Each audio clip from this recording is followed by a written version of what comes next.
Touch gloves now, man. You're boxing at the bell. God bless you both. In the world of boxing, looks can be deceiving. The misconception of fighters who have more bite than bark, and those who look much less dangerous at the weigh-in than when the first punch hits home is quite the norm, and you'll love to see it. And alongside George Foreman, Andy Ruiz Jr., and many more, very few fit this persona, quite like this man, who can be considered today's most successful and active fighter. I don't care. There's Bob Sapp, it depends on what the people want to see. If the people want to see it, I'm here for it. Fantastic. Put your hands together for Butterbean! Eric Butterbean Esch is a relatively oversized, looking like a big baby, humble fighter whose fight night performances bring much more than meets the eye. Here, we're going to contrast the humble and the arrogant as we take a look at Eric Butterbean Esch's opponents from the past, all of which rightly believed that they could beat an IBA Super Heavyweight Champion. You're in for a treat as we take a look at the same performances and fights that led to Butterbean becoming one of boxing's most respected and loved figures of all time. Please don't forget to leave a like, subscribe, and ring that bell so you won't miss out on the next exciting episode where we talk about boxing and MMA. Down goes Lindecker. Fight is over. We're gonna go back many years ago to a night billed as the dream match, Butterbean and Peter McNeely.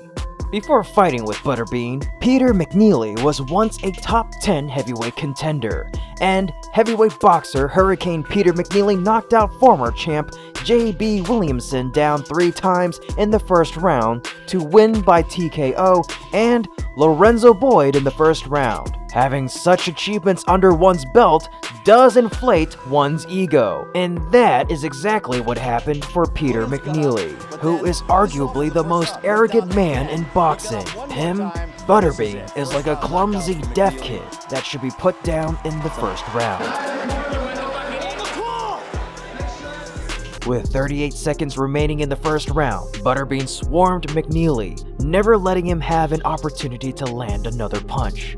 Butterbean hit uppercut after uppercut, but McNeely, who was clearly dazed, never went down, and actually still had his hands up when the referee stopped the fight with just 1 second to go in the opening round. This match's decision is like a gut punch to McNeely's ego.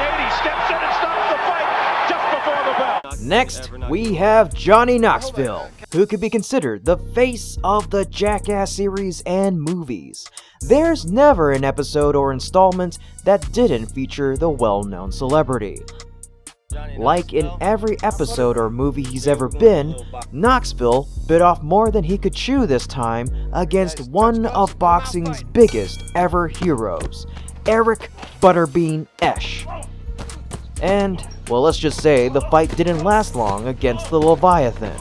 After quickly knocking Knoxville down to the floor, then knocking him out completely cold with a brutal barrage of hits,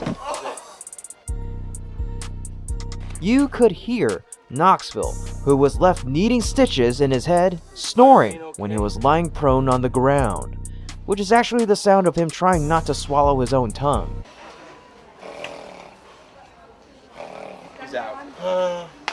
Obviously, the reason Knoxville does this is for the cameras, but still, this is a lesson for those who are too cocky for their own good and those who are too stupid for their own well-being. Nicknamed Gooseneck, looked like he wanted to be anywhere else in the world but in a fight with Butterbean. Can't believe he named himself Gooseneck. Or is that my writer writing this, saying that his name is Gooseneck? But, obviously, as a boxer, you gotta give him credit. It wasn't an easy fight, and many got knocked out trying to tie up with the beam. And the habitually loud and outspoken trash talker is a dime a dozen.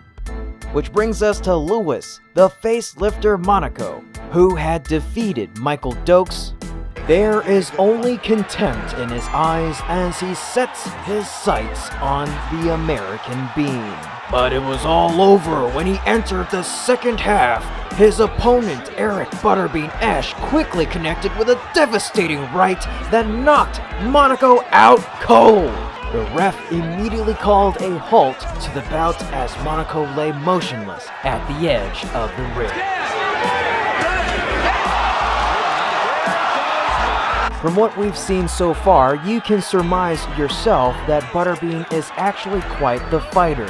That's why it's a shame then that he's overweight and can only do 4-round fights. Some people are born to be warriors, and he's clearly one of them. Many boxers have placed their bets on themselves that they would crush Butterbean in the first round. In fact, it was Butterbean who knocked them down with the first punch, especially in this match between Butterbean and Bill Eaton Mike. The ferocious Bill Eaton was stunned when Butterbean was declared the winner. Fix! Perhaps he's still dazed from the ropes. Butterbean went on to garner much more affection from his fans through his fight with Larry Holmes. Butterbean is the only person that Larry Holmes wants to fight after deciding to retire. The 52-year-old Holmes had been inactive for 21 months and gave away 80 pounds in weight. However, the ex-champ's rapier-like left jab remained serviceable, as he controlled the vast majority of the bout with that one technique. Occasionally, Holmes released the right, but he kept things fairly simple. The double jab, the 1-2, the 1-1-2, these simple combinations worked wonders. All Butterbean could do was walk forward and pray for the go-home punch.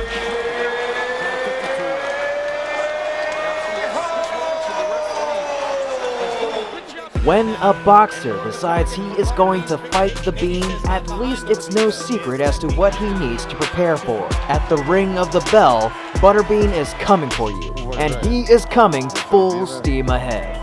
Bean packs a wallop of a punch that very few can absorb and keep going. An opponent must keep Bean off of them if they have any hope of winning.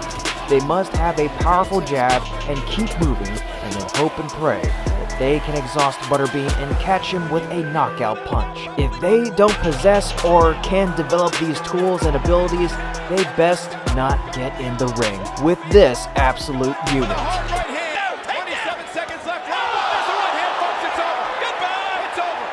And that's it for today's episode. We sincerely thank you for watching and for all of your support of our channel. Now, if you enjoyed our video, please leave us a like, share the video, subscribe to the channel if you haven't already, and ring that bell to stay up to date on exciting developments in the world of boxing and MMA. And be sure to leave a comment down below to tell us what you thought about today's content. Once again, thank you so much, and we hope to see you again next time. And that's gonna do it. That's gonna do it. That's it.